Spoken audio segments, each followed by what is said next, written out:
This program airs statewide on California Public Television and is a California's Gold classic. Hi, I'm Huell, and this is El Pueblo de Los Angeles, right in the center of the city. Now, this is the place it is generally agreed back in 1781, 44 people came up from Mexico and officially founded the city of Los Angeles. In fact, they have a plaque over here with the names of those 44 original settlers on it. Now, obviously, this is an important place, and it's also well known. But you know, there are many important places all over our state that are not nearly as well known. They're not even marked. So on this particular adventure, we're going to visit two of those important but relatively unknown places. And as always, you're invited to come on along with us as we continue our search together for California's gold.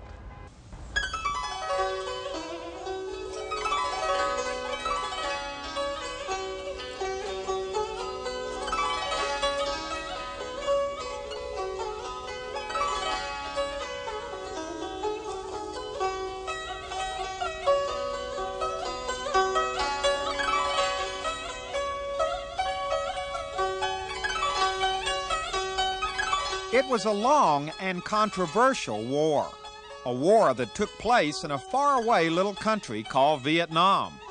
And when the war finally ended, there were thousands of refugees, citizens of Vietnam who fled and were given safe haven and a new home in America.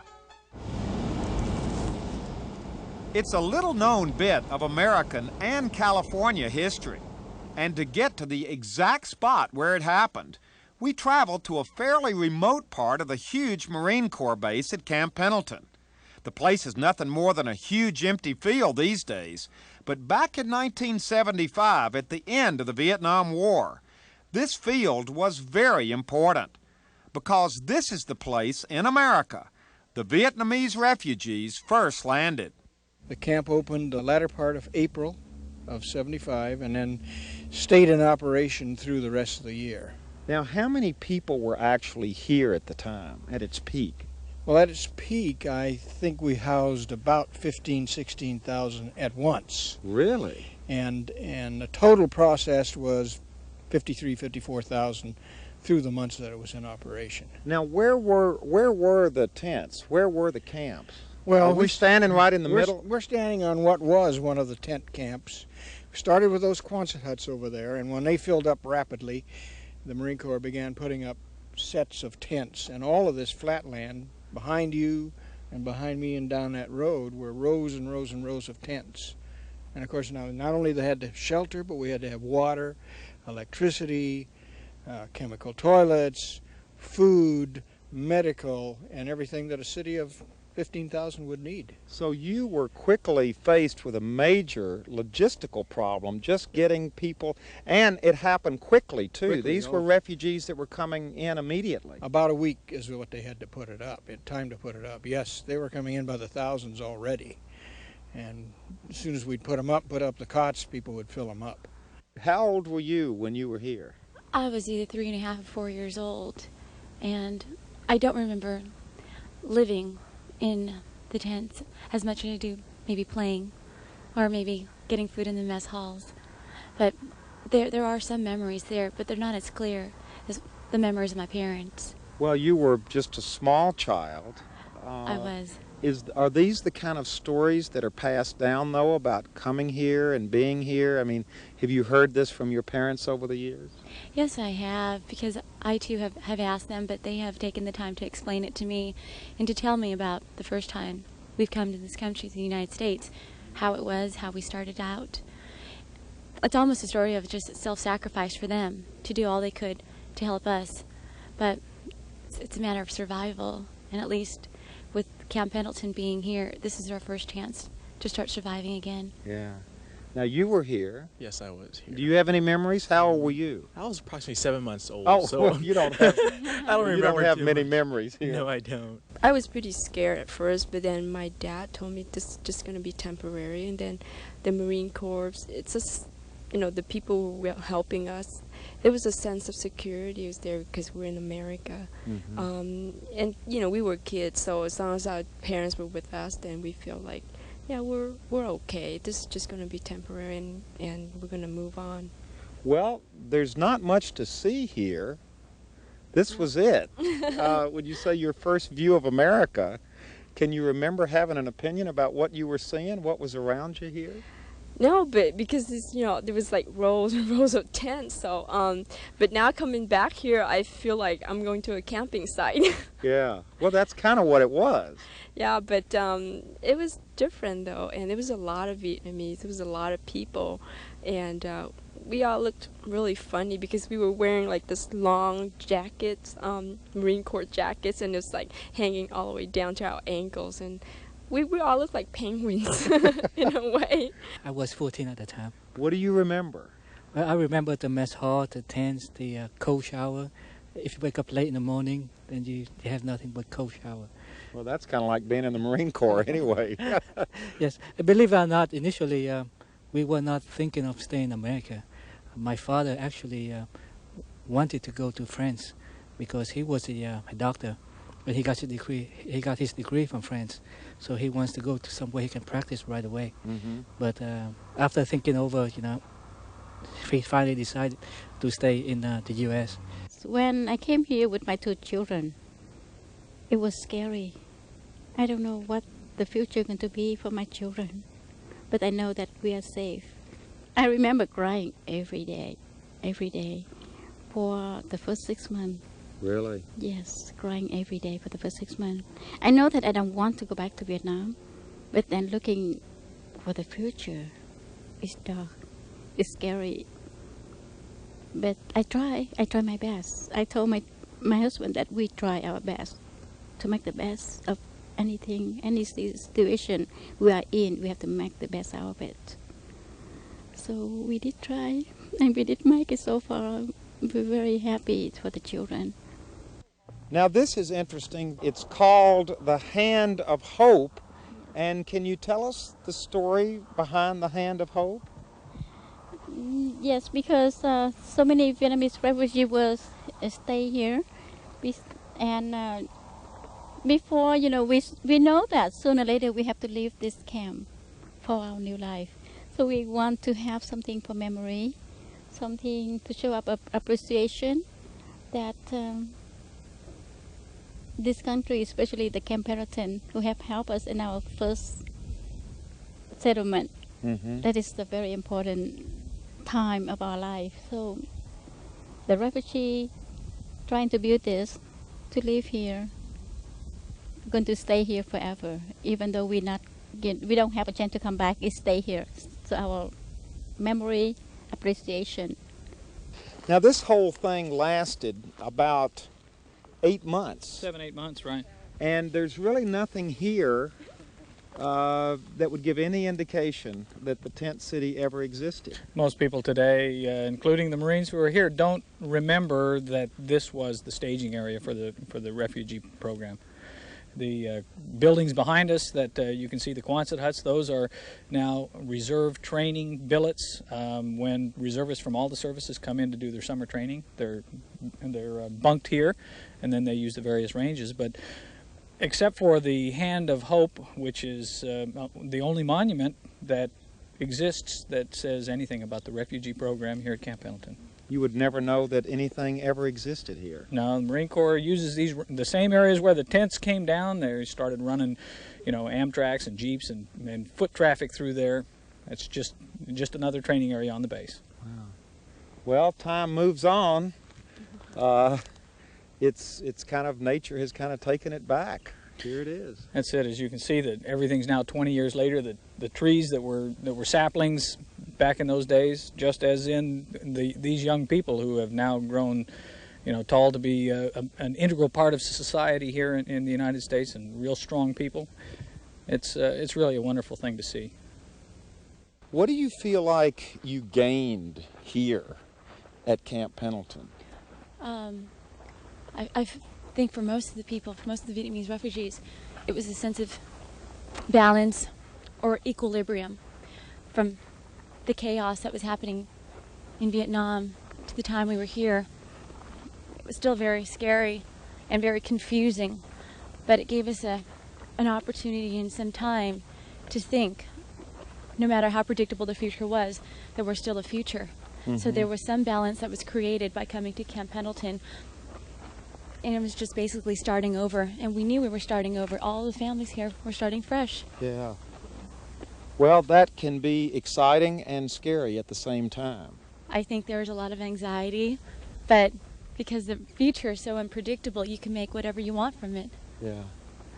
Well, what you're basically saying is that around these hills and under and around these trees during those months in 1975, there were a lot of people doing a lot of soul searching and a lot of thinking, and a lot of plans and hopes were laid for the future. I think so. They were laying their plans for themselves and what to do for their families, how to survive. But at least coming to Camp Pendelton, we knew we could start over again.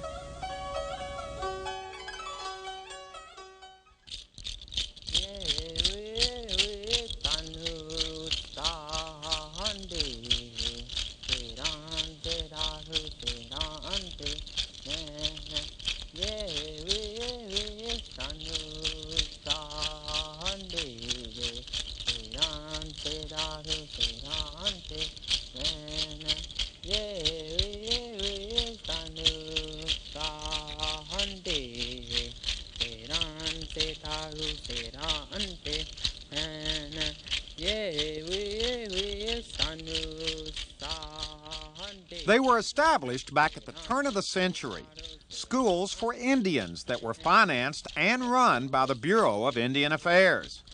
Now, the idea back in the early days was to take young Indian boys and girls off the reservations, put them in these special schools, and Americanize them. They lived in dormitories and were required to wear uniforms and march to and from class. They had vocational classes to learn a trade, and there were special horticulture classes as well, and PE activities teaching the kids basketball and baseball. This remarkable film was shot back in 1915 and captures what life was like at one of those schools, the Sherman Institute in Riverside, California. And today, almost 100 years after it was founded, the Sherman Institute, now named the Sherman Indian High School, is still located in Riverside, still funded by the Bureau of Indian Affairs. Now these days, the All-Indian Boarding School has 445 students, grades 9 through 12, coming from 15 different states and representing 70 tribes. Physically, the school has changed a lot. Originally, it sat on an 800-acre campus with some beautiful buildings representing an old-style architecture. Well, these days, the campus buildings are modern, but everybody at the school, administrators, faculty, staff, and students, are very much aware of its rich history. Now, I'm standing here with Lori Sisquoc, who, among other things, is kind of the official and unofficial historian of this school. Where are we standing right now, Lori? What is this? This is Memorial Park. This is the original area to the entrance of the school. The entrance you came in through Magnolia Avenue, and this is our original flagpole here that you see in front of us, and behind there, that's where the original school building was. And this area that we're standing in right here is Memorial Park.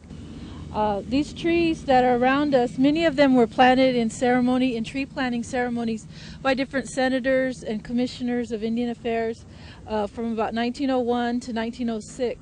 Wow, and so these are old trees. Some of them, the plaques, of course, have fallen off. You can see the little squares where the plaques went. This is a war monument that was dedicated by the senior class of 1947 for those students who gave their lives in World War II. Wow. And they also have 2 time capsules from the class of 47 and the class of 1942. So this whole area, I've seen the pictures. They were really beautiful old brick buildings. This was the entrance to the school on Magnolia, and that's all changed now. So this was where the road came in. Right through here. Right through here. And this was a circle. And you'll see that in the photos inside the museum. And you keep talking about the museum, and there it is. This is the last remaining original building Yes. on the campus. Yes, this building was the original administration building.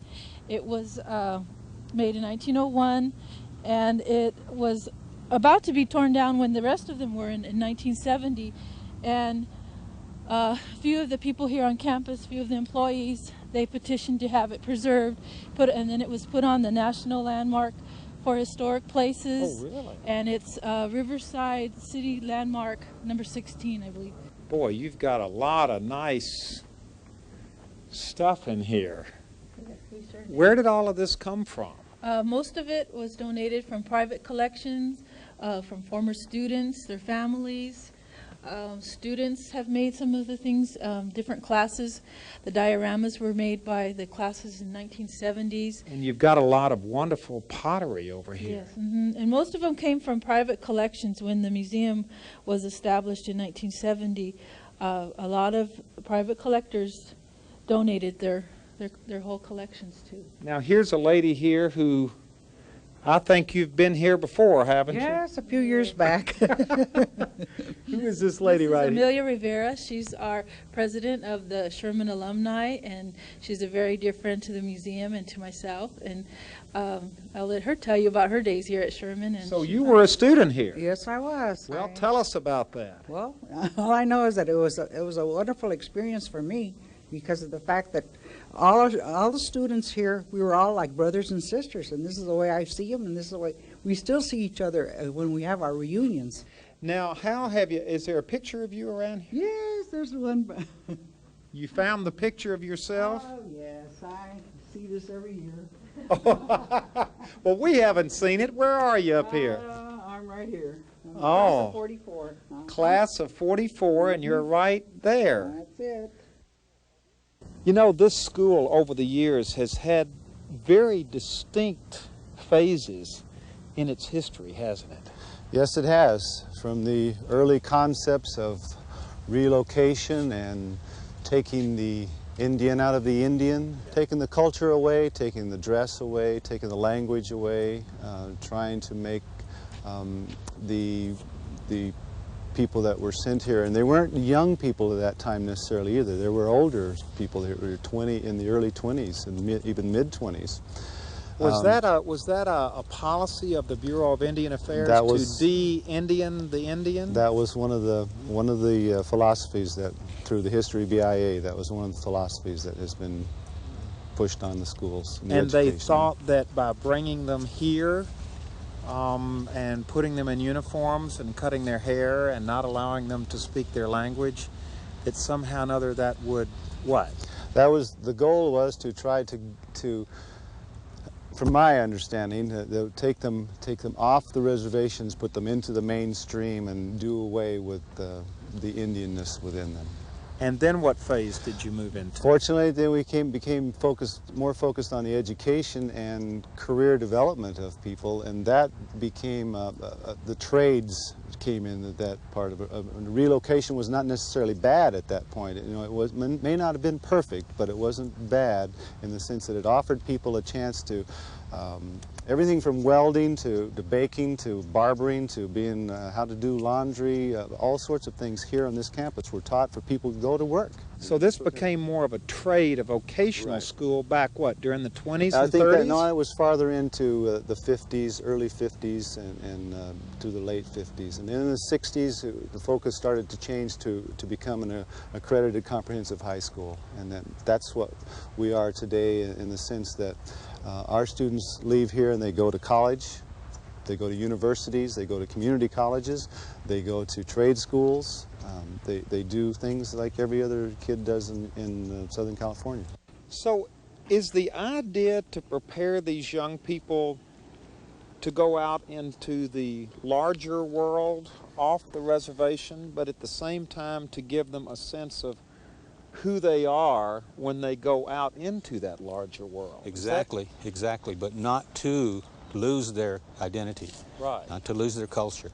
People come here to learn more about their spiritual selves, And while they're at it, you know, they make friends and of different tribes, and they learn a lot of things, and everyone's like closely linked together. When you say they come here to find their spiritual selves, yeah, some people, they come from, you know, they don't really know about their culture. And most of the old people from our tribes are, you know, they're too old to pass on the tradition to us, and our parents don't know everything there is to know about it. And we have to come here and we have to learn about our tribes ourselves. It's like a self-study thing. No one teaches it in school. We have to find it out ourselves. Some people just interacting with each other. Interacting with each other, exactly. And it, you know, it teaches us things that we never could have learned in a public school. When I first came, I didn't really know what to expect. That was the first time being away from home. And Did you get homesick? Yeah, at first I wanted to go straight home. But then I found a lot of friends here, different cultures that I mixed around with, and, you know, pretty much got to enjoy the campus here. It's fun here. You can get a good education. We have really good teachers. And what I like about this place is meeting new people and other tribes from all around the world. Now, had you met people from other tribes before you came here? Just only one tribe, and which was Apache. Now, which tribe are you? Navajo from Utah. Okay. Now, do you speak much Navajo? Yes, I do. Did you speak much before? Well, I guess you learned that on the reservation, right? Yeah, I learned it from my mother. What do you think the main advantage of this place is? If you had to tell your friends back home, you know, what Sherman School was all about, what would you say? The pride. They have a lot of pride here. A lot of people, you know, they're proud of their traditions and their tribe. Most of them, they like to stand out, you know. They like to be noticed for what they are and who they are. What is the balance between encouraging Indians to know their past and their heritage and be proud of who they are, and at the same time learn English and be out in the larger world? It's very difficult at first because I struggle through it. You can reach a balance. I still go back and forth between the white man's world and my own Navajo, but you can reach not a perfect balance, but it's like you're going back and forth from one world to the next. Like when I go home back to the reservation, I speak in Navajo. I have a Navajo accent when I go back home, and then when I come back here, I learn to live out here where I am today right now. Now, what is this? It's a loom bead work. It's going to be some hair ties for my mink when I dance, and it's just feathers and the diamond design. It's traditional for my tribe, and mostly geometrics. Now, have you ever made anything like this before? My mom always taught me when I was beaded since I was about 9 years old. And what do you think your mom's going to think of this? I think she'll like it. They are interested in carrying on traditions and Native American traditions, and also exploring new ideas. So it's often a blend of contemporary ideas and the old ways. Well, are you surprised at what they come up with? Not really after a number of years, but with students you never know. They surprise us regularly.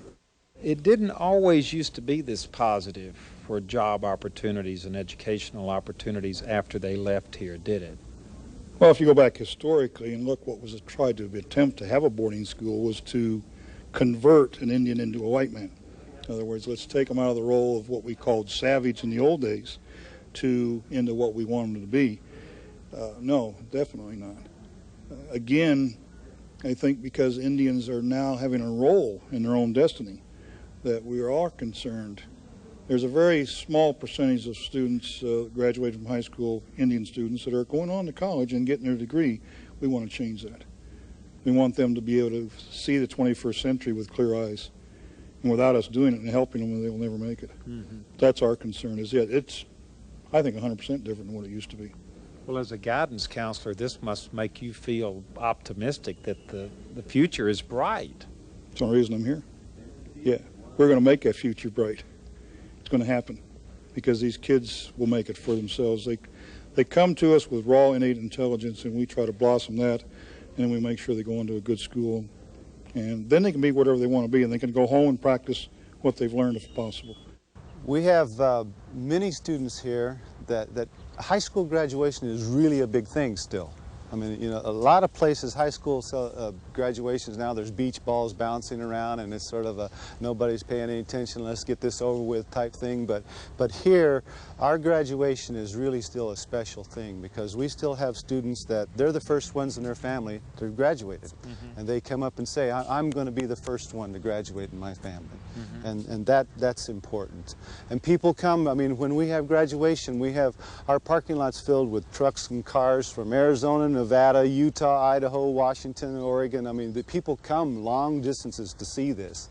And it's just a really neat experience. When those kids walk across the stage and get their diplomas, I mean, it's a special deal. That's the history of this place. It's not just, I mean, this isn't just something that just happened. This place is full of tradition and history. That's why we're still here. Well, as we end this particular adventure in the rain, I hope you've enjoyed our visit to these two very important places in our state. First, to the now deserted field on Camp Pendelton, which is so important to the Vietnamese. And secondly, here at the Sherman Indian School in Riverside, a place that continues to play a vital role in education. And of course, these places are just two of many located throughout our state that are prime examples of California's gold. And as we end this adventure, as always, we extend the invitation to you to join us again next time. Come on along with us as we continue our search together. Goodbye, everybody.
Well, hello everybody, I'm Huell Hauser, and I sure hope you enjoyed this adventure. If you'd like to see it again or share it with your family or friends, or perhaps donate a copy to your local school or library, it's available on video cassette and on DVD. All you have to do is call 1-800-266-5727 and we'll be glad to send it to you right away.